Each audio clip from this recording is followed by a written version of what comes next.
On a choisi ce thème parce que la cité, l'été, c'est un vrai terrain de jeu. Donc les clubs, les restaurants, Art Ludique, le musée, enfin tout le monde vient se détendre, se rencontrer, jouer.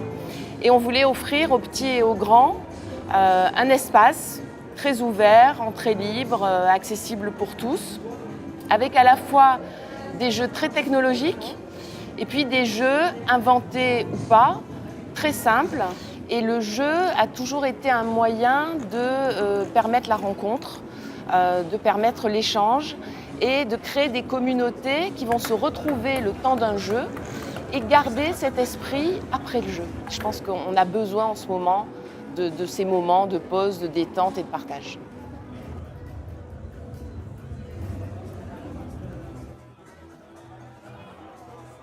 Le thème de l'exposition étant Play, on a conçu cette scénographie aussi festive et légère qu'un souffle sur un paquet de confettis. L'idée dans cette scénographie, c'était de retrouver un peu son âme d'enfant et l'innocence qu'on peut avoir, de jouer avec les choses simples finalement. Alors c'est vrai que la légèreté et la poésie dans mon travail, c'est un peu un fil conducteur. Je travaille souvent avec les matériaux et les couleurs, etc. pour un détournement ou un autre angle de vue.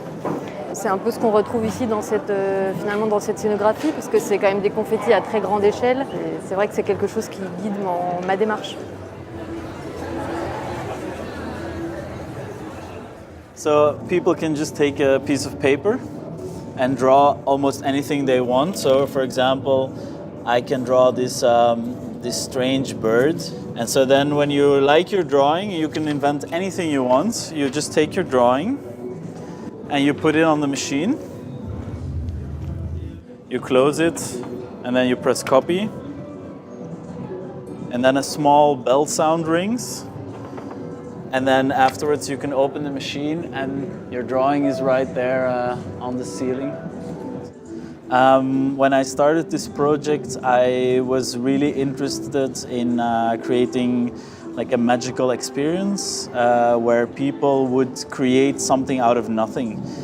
And so I wanted to give people the experience that they could create something that would come to life in a very, very simple way.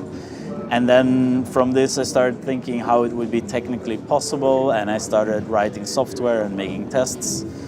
And yeah, that's how I came to bringing drawings to life.